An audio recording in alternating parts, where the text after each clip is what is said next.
This show is brought to you by Safety FM. The Jay Allen Show is streaming now on safetyfm.live. Hello and welcome to a new episode of The Jay Allen Show. Today's March the 31st of 2020. Originally, this episode was scheduled to come out on Friday of last week. Due to some technical issues, we were unable to release it. Anyways, I hope everything's going well with you and yours. So with everything going on across the world currently, I wanted to jump directly in, have this conversation with you, and get rolling right away. Today's interview is with Drew Hinton. Drew is currently a Director of Safety for Industrial Service Solution Process Equipment Services Group, overseeing the EHS professionals at 5 operating companies across the United States. So, today I wanted to jump in, have a conversation with Drew to talk a little bit about everything about him, what's going on in the world currently, and his perspective on what's going on. So I don't want to waste a lot of your time, so let's get this rolling. Here on The Jay Allen Show. Drew, welcome to the show. Good morning. Drew, how are you? Good, how are you, sir? Oh, pretty good. Don't do the sir thing. It throws me off. I think my father's in the room. I hear that a lot. So how are things in your neck of the woods? They're steady. They're luckily in the county that I'm in. They are. We don't have any confirmed cases of the COVID-19, but every county around us has some. So it's starting to creep up on us. Got it. How about you? Well, I'm in Orlando, so Okay. you can already imagine on what the cluster is here. Right. It's just one of those things that, of course, people tend to come here because of the sun, and there's a lot more people coming in, and people are freaking out, not sure. And then, of course, spring break, they had pretty much everything open, so they were not sure if that was good, bad, or indifferent because they want to help the economy. But I think they might have just started a cluster without realizing it. Yeah, that's right. So I want to tell you, originally when I contacted you, as you are aware, we had went back and forth. You had been posting quite a bit on social media, so I was interested in a lot of the stuff that you were doing. So the original intent was to have you on and discuss your career and go through that whole thing. But we're kind of in a small, different world at this particular moment. So I think we can talk a little bit about everything if you're okay with that. Sure, let's go. So the way that I look at it is I look at it this way. We can start off with what impacts are you seeing in your area, as you were already discussing. So the area that you're in, and I know that you're kind of in several different fields at the same time too. Are you hearing or seeing something that is not being reported on the media, or are you seeing stuff kind of at a different perspective? I mean, there's a few things that are not getting reported on the media. I've got several physicians that I'm friends with that work in the ER departments at various hospitals around the area, and also I've been doing an ongoing research project on the COVID-19. So I've been talking to different epidemiologists and toxicologists across the country. But one of the biggest things that I've seen, at least in our area, is that the misconception that there are enough tests, and which is for our area, like right now, it's completely not true. Every ER physician I've talked to, they said they're having to triage and pick who they want to test and who they're not going to test. So that's crucial for businesses to understand. Do you need to just take the 2 weeks or 14 days self quarantine at home, or do you need to go to get the test? So the way kind of the media is portraying it on some outlets, I should say, not all of them, but some media outlets will tell you, if you think you have symptoms, go ahead and get tested, which is in my opinion is not the best option. A lot of the more the sources that I really rely on that are more factual will tell you that don't go get tested unless you're having severe trouble, difficulty breathing, you're in a high risk category, and you're experiencing all the symptoms. Around here, at least the state of Kentucky is pretty strict, and they're very, in my opinion, very proactive. Governor Beshear has been noted on several news outlets as being one of the most aggressive governors in the country as far as how active he was before we even had a lot of cases in the country or in the state. So it's really a matter of which media outlet you look at, but you're starting to see, Governor Beshear actually put in today at 8 p.m. it used to be all non-essential businesses had to close, and now he changed it to all non-life sustaining businesses have to close tonight, March 26th at 8 p.m. So that's going to put a hamper on a lot of businesses across the Commonwealth of Kentucky. So I'm interested to see what kind of major impact it's going to play. So you're starting to see a lot of companies that are laying people off left and right. So I'm interested to see what this closing of all non-life essential businesses is going to do for the state. So as you're seeing this, and if you don't mind me asking, of course, you've seen this starting as of today. Have they given a timeline for how long they'll be closed for, or they're closing it down for? It's set indefinitely. Most of the actions that the governor's been taking has kind of been in 2-week increments, and that's kind of an unofficial terminology, I guess you could say. It doesn't really come out and say that, but usually about every 2 weeks he'll update his protocols. So I'm foreseeing just them kind of sticking with that and going, in 2 weeks we'll hear another update. But I don't foresee that getting let up anytime soon, in my opinion. Okay, and the reason, and let's kind of go through a couple of things, because I want to make reference to this to the audience, of course. You are a PhD student. This is why I'm asking some of these questions directly like this. So Sure. I just want to make sure that people are aware of that, not just to me and you just kind of sitting here going, what do you think? Right. Where's the ball? Just to be okay with that. I mean, right now, before I actually jumped on, I want to say that they were saying that the unemployment, that there was 3.2 million in change people that had filed for unemployment. So if this is what you're seeing in Kentucky, I'm wondering how this is going to impact going forward in regards if they start closing non-crucial businesses. Because, I mean, let's just be realistic. That essential business list that they have open, it covers quite a few things. Right. I mean, I was looking at one last night, and one of them even had a liquor store, like liquor stores. And I was like, okay, I can understand from being locked up for a period of time, you might not want to kill someone, so the liquor might help. But Right. I don't know if that's really essential. Yeah, I kind of wanted the same when I saw that list as well. But yeah, I was kind of trying to figure out where they're going with that. But yeah, it's there's quite a few businesses, and what I've seen is a lot of businesses that they're trying to find loopholes to where they can stay up and running. They're trying to find loopholes to say that they're supporting some of the critical infrastructure, which some of them are, some of them are not, but they're trying their best. I've seen a lot of companies try to do their best to find that loophole so that they can stay up and running at whatever cost it may be. Well, I mean, it's some very interesting times in some of the stuff that's going on because you're seeing a lot of people being laid off, but and they're saying, okay, you're being laid off. This way you can file for unemployment, which that's understood. But then you have to look state to state because each state's a little bit different on what percentage of your income you're potentially going to get. I was speaking to somebody from Nevada a few days ago, and they had referenced that Nevada was only 4% of your total income, which that's not really going to put you in a very good spot. I mean, I guess something's better than nothing. Right. But the other thing that most people are forgetting about is that automatically when you get laid off, you lose health benefits or any kind of benefits that you have. So how are you looking at this? And I know that we're kind of going a little bit generic and general on some of the conversation, but what are you seeing there?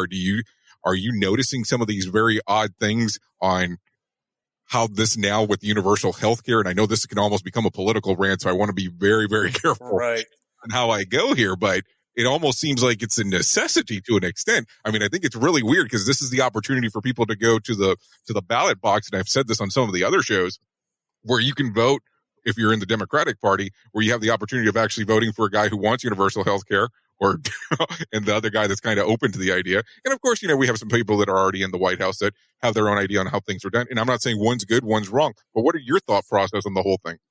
Yeah, it's kind of like you said, I think I was reading this morning that the total unemployment was like 4 times the previous record that they had for total unemployment cases.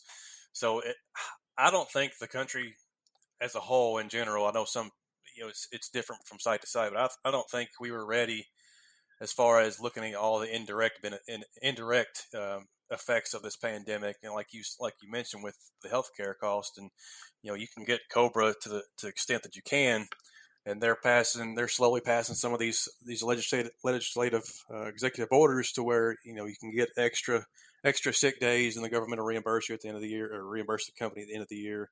But yeah, it's not something I don't think that we were properly prepared for from a company standpoint or from a country as a whole. Like I said, it's very site to site, but I know they are a lot of organizations and companies are giving people the option to defer some of the payments. You see a lot of on social media and on the news where landlords are deferring payments for rent for companies and allowing them to use that to pay their employees.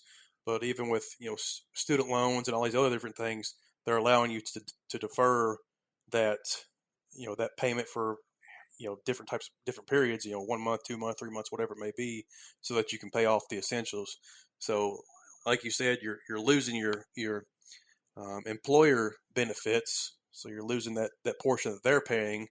And so but a lot of people don't realize how much it actually costs out of pocket. So, you're not realizing that your company's paying for, 30, 40, 50% cost of your health insurance. And even though you're paying, sometimes it seems like a lot, that's usually about half the cost. So, I mean, it's definitely a big impact that I don't think a lot of people were adequately prepared for. And that's what they're all scrambling for, is they're filing unemployment, and luckily they're waiving that grace period to where you can, have to wait, and they're waiving all the, the requirements where you have to go out and look for jobs. They're waiving a lot of those requirements to where you can get your unemployment quicker. And of course, the stimulus is going through the House right now, trying to get that passed. So hopefully that'll help. But I mean, like you mentioned with the one state that has 4%, benefits. I mean, that's not a whole lot. It's better than nothing, but it's really not a lot. So I think people are going to start within the upcoming weeks really setting in, and that's, I made a post on LinkedIn, I think it was yesterday or the day before, to where companies are needing to look at the psychological first aid aspect of things. We're taking into consideration the business aspect. How do we keep the business up and running, and also how do we keep our employees from being infected and passing on, maybe being asymptomatic carriers of the COVID-19 and passing on to somebody else. But also, what are we doing to help comfort and calm our employees and reassure them and take care of that psychological first aid? This is The Jay Allen Show. Have you learned about human and organizational performance and you wanted more? Well, now is your chance. Fisher Improvement Technologies is conducting an advanced HOP practitioner workshop. Now is your opportunity to learn these advanced HOP techniques in this 2-day workshop that is designed to give leaders the ability to understand and manage integrations of advanced error reduction in organizations, also known as AERO. Participants are provided with multiple experiential learning opportunities to ensure they can use the information in their day-to-day interactions. For more information, go to aerohp.com. That is AEROHP.com and click on the link that says Open Enrollment. And we are back on The Jay Allen Show on Safety FM. I think you almost knew exactly what I was going to ask you next, because that's exactly where I wanted to go. Because you being a safety director at an organization, that's what I was wondering. What are your people thinking about the things that are going on? What effect is it having psychologically on them? And then what is going on with them? Are they thinking about, the different things that are going on? And then what happened? Or have you guys had to lay some people off? Or if you're not allowed to talk about it, I understand that too. Sure. Yeah. It's really, so I oversee the EHS departments for 5 operating companies across the country. And it really varies from site to site. We've got some guys that completely blow it off, and they're giving you the excuse that it's just the flu, it's not a big deal. And then there's other guys that are literally worried for their jobs, they're worried for their families and everything else. There's companies that are laying off people left and right in my community, and in other states as well. So what we're doing is we're just constantly, staying in complete contact with them and saying, hey, it's going to get tough. It's going to get worse before it gets better. But, we're here for you. Of course, our company and a lot of companies as well like this have, the employee assistance programs, the EAPs offered through the HR department. A lot of companies have that and don't utilize that, but it's a great resource that they can do that with. But simply checking in on guys, I went into the shop the other day, just went out to the shop and talked to the guys. I've been working from home for several weeks, but just going out there and talking to them for a little bit, still keeping my 6-foot social distance, but going out and talk to them, just ask them how everything's going. And, they'll tell you, say, hey, it's good to see you around, or good to see a face once in a while and actually talk about these things. My philosophy is, a lot of people have the same one, is, don't sugarcoat it. I'm very transparent when it comes to safety, health, safety, environmental, whatever it may be.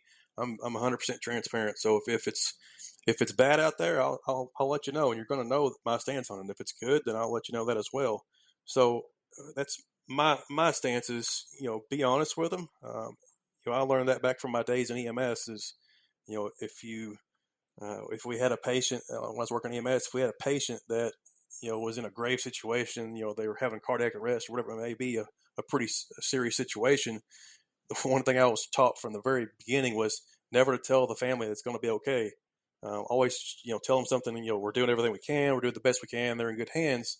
But if you tell them everything's going to be okay and that person passes away, they're losing trust from the get go. So I kind of take that approach from our workplace, the safety standpoint as well, is reassure them with the action that you're taking. Be honest with them. Tell them if you think it's going to get worse, or if the governor or the president said this, and this, let them know what's going on. Now, of course, there are some things that you may need to withhold just to keep from overwhelming them. But dealing with pandemics in the past, I mean, it's you want your people to be informed as much as possible. Just kind of getting back to the fire and EMS days was, when we had the Ebola outbreak, of course, there wasn't a lot of people that were infected with Ebola in the U.S., but we made some runs on people that thought they had it. And that was the one thing that they, probably the top thing I heard from patients that we responded to was, I wish I had more information on what it was so I wouldn't worry so much. So that's probably the biggest thing is just, making sure your employees are informed with accurate information. I try to tell the guys everywhere I go, I said, don't, I said, pick who you're listening to, which media sources you're listening to, and make sure it's a reputable source because, just as well as I do, some media sources will blow things out of proportion and then get people hyped up as much as they can. So it's really a toss up as far as where you go. So like I said, some people take it seriously and they're worried for the families, worried about losing their jobs. And then other people are just, they completely blow it off. They say, well, it's just a flu, but we all know it's not.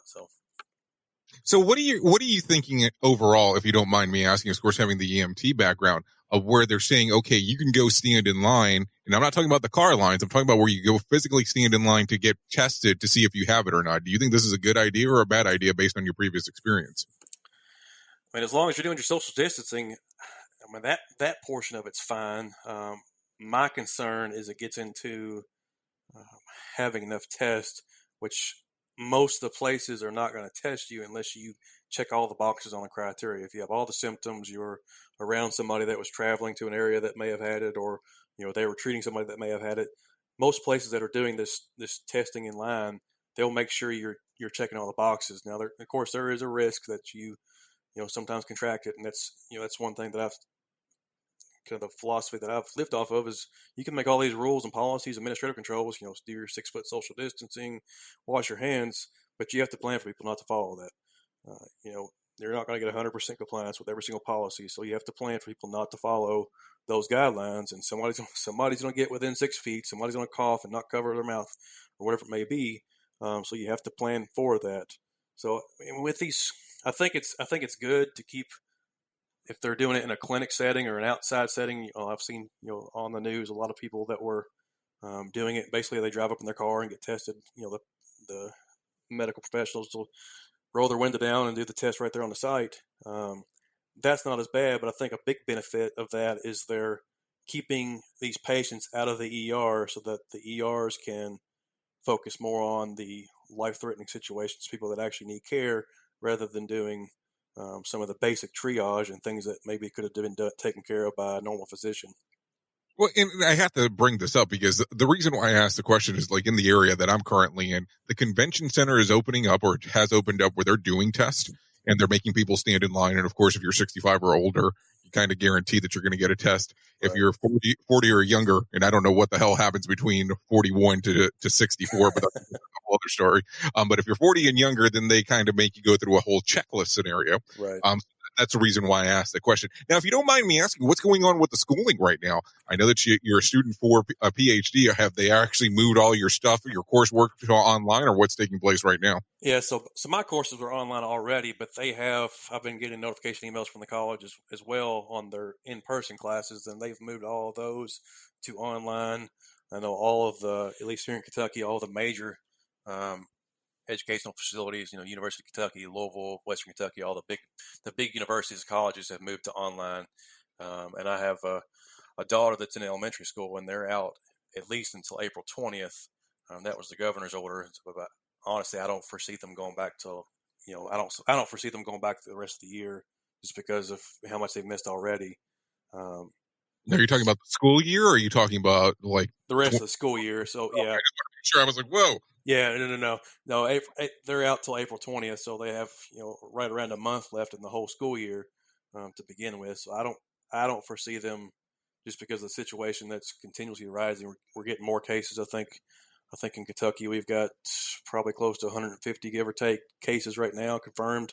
And I think last night we had like 30 some odd cases in a 24-hour period that were confirmed. So we're starting to get a major increase in hours. So I don't foresee personally our elementary school systems and the grade school systems going back the rest of the school year.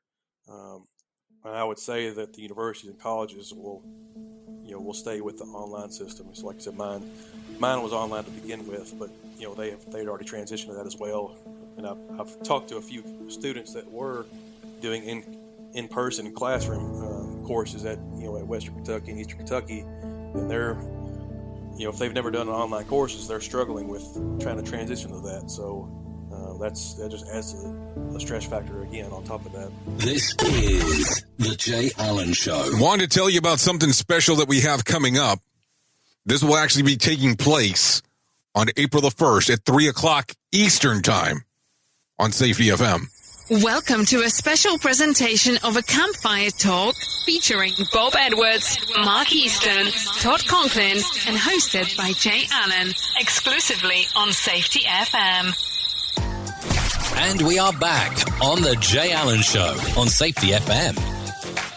So what is your degree in, that you're going for, if you don't mind, your doctorate, better saying? Yeah, so I'm going for my PhD in occupational health and safety. Okay. So as you're doing this, what was your original projection on graduation?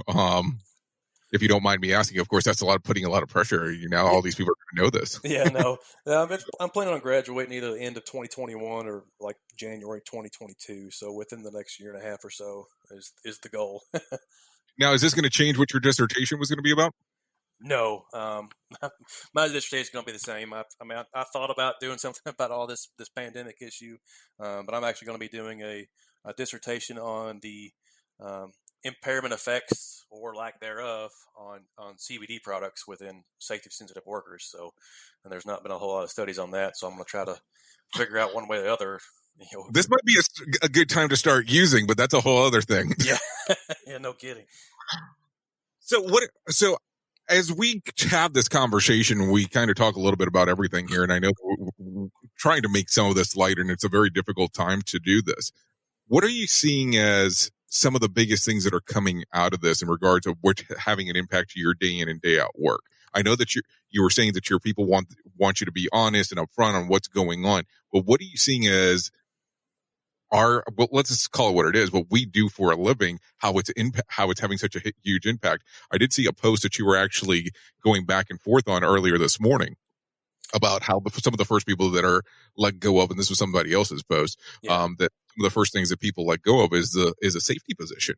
So how can you tell the people that are in our little niche of work on that won't be the case, or what can you tell them to almost give some kind of assurance, or is that something that's not even there at this particular point? I mean, honestly, I wish I could say there was assurance from across the board, but it's really going to be a site specific. It depends on your safety culture. I've worked at different companies, and you'll come into companies and see safety culture is completely relaxed. They don't value safety. They want to put safety on the back of somebody else in the company and let them share responsibilities. And you have somebody that says, "Hey, I want a safety here on the forefront, and that is our top priority. That is our core value, and we're going to honor that." My recommendation is do as much from a safety standpoint. If you're in a safety professional role right now, do as much research and studying from reliable sources that you can to increase your preparedness. Even if you have cases in your area or cases in your county and you're on, shelter in place orders, you can still start looking to see what trends are happening and figure out what's possibly going to come in the future, so that you can let your employee your employer be aware of what actions may be coming. So that's the big point is you want to make your employer, you have to make them see your value and what you're bringing to the table. If they think that it's just something anybody else can do, then yes, you may be one of those people that are cut.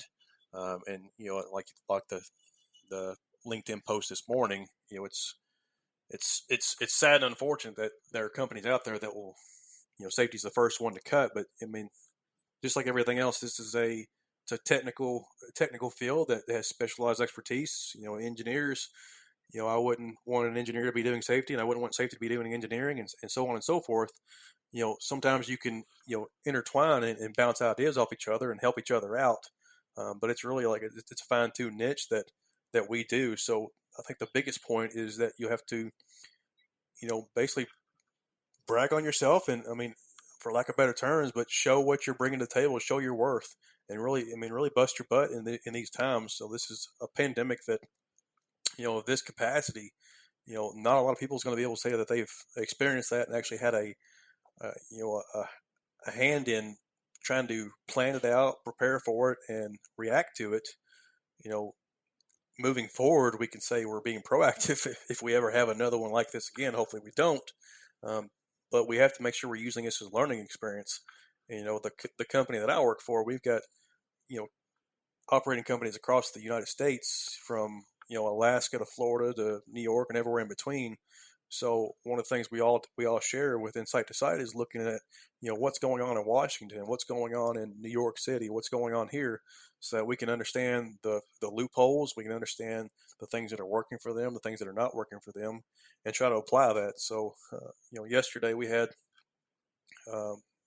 the Coffee County in Kansas, which is where my actual employer is at. They issued a shelter in place, stay at home order for all non-essential visits. So our guys will still be working because we do support the critical infrastructure. But I mean, that's taking a big impact on that. So it's, especially within the safety field, yes, we can do a lot from home. And, I've been working from home for several weeks now. But when you disappear from the office, when you disappear from the field, field service sites, and they're not seeing you as much, it does decrease the morale a little bit to your employees. And, I say a little bit for my company, it may be a lot for others, but it does decrease the morale when they're saying, hey, I have to come to work. Why is this guy getting to stay at home for 2 or 3 weeks or whatever? And I haven't seen him in a month. So that's why I try to come in and, every now and then and just come in and just spend some little time, like I said, keeping that social distancing, but talk to the guys, just let them know, hey, I know I'm not here in the office, but I'm just a phone call away, text me, whatever it may be.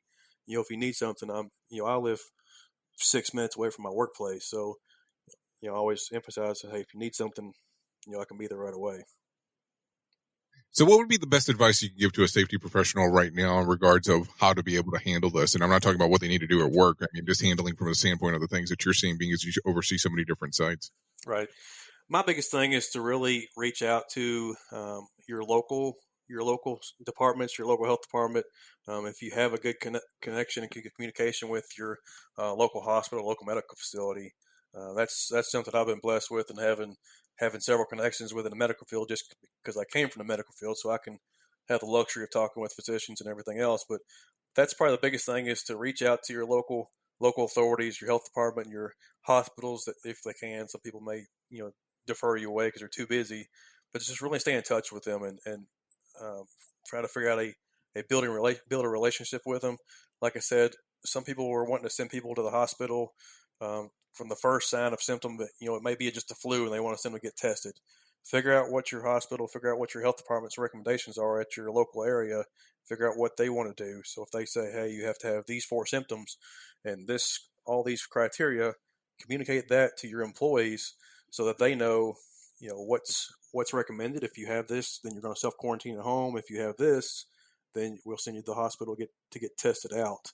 But as far as like I said, with a safety professional, it's just really about reaching out to as many resources as you can. And LinkedIn, that's the only form of social media I have is LinkedIn, but it's a great resource. I mean, if people that don't have it, it's a great place to network. Even if you're just bouncing ideas off somebody across the country, you may find out something that's maybe you weren't aware of.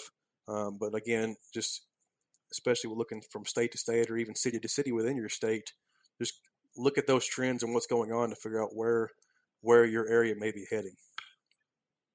Now, Drew, if people want to find more information out about you kind of already answered it, but I'll ask for you to give the plug to your own LinkedIn page, I guess, for them to actually be able to follow you. Sure. Yeah. Just go to LinkedIn, and my name is Drew Hinton, Hinton, and you can find me on there.